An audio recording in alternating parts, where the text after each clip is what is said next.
Uh, I would say, first of all, it is a successful project because we were in a position where the Chinese clients has understood the need to work with an international law firm on that type of project. For more than 20 years, Chinese investors have been present in Africa. They were not so keen on legal aspect, and they were always approaching that type of transaction rather as political, on the political side, rather than on the legal side, which was put aside. This, I think, transaction was the occasion for them to really understand the need for having an approach which is a combination of the political and the legal side. And it has been also the occasion for us to try to assist the Chinese clients in bridging the cultural gap between the Chinese way of doing business and the African way of doing business. Maybe for Chinese people to understand that Africa is not a stable continent, and everything is still evolving, and politicals may be of help at some point of time, but contracts, the only contract will last for time, and therefore sometimes Chinese companies have to focus on the contract in order to have well-developed contract which protect their interest on the long run.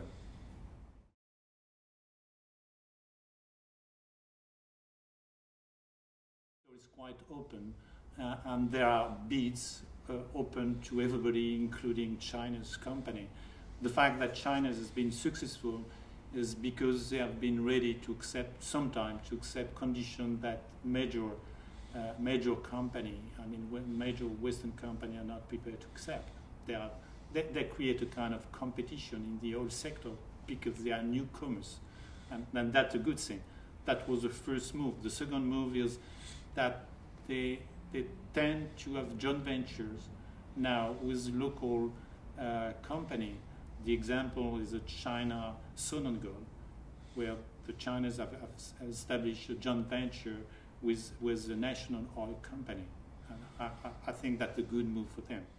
So they do not have any issue in terms of financing projects and raising funds. What they are looking for is more probably technology. Again, Chinese is trying to build its technology, and all these oil and gas projects are doing in joint ventures because they want to acquire a certain level of technology that will be used then after to duplicate in other projects.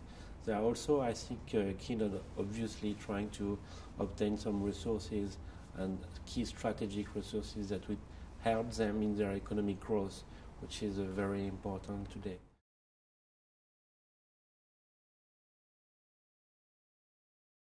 It's true that construction companies in China have been very successful in their country because of their low-cost approach and quite well-organized approach. And today they are probably one of the cheapest contractors in the world. We have also been involved recently, not on the Chinese side, but on the opposite, in front of the Chinese clients in the telecom business for a big acquisition project whereby Chinese telecom companies wanted to purchase a stake in an African company.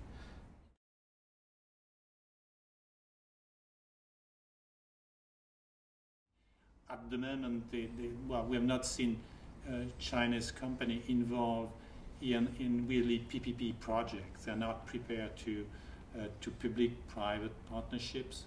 They are mainly based on kind of trading or barter agreements whereby they build some public infrastructure against right to natural resources. It's been done in Democratic Republic of Congo or other countries where the public investment is repaired through concession on natural resources. I want to add something. They're looking for short-term payback for this or access to resource, but they are not really interested in taking a stake in a 30 years concession project for a motorway. This is today not in their strategy. So their strategy is either again to secure technology, access to technology, access to resource, or quick payback, like in the EPC contractors, construction sector. This is today what they are doing, in fact, in Africa.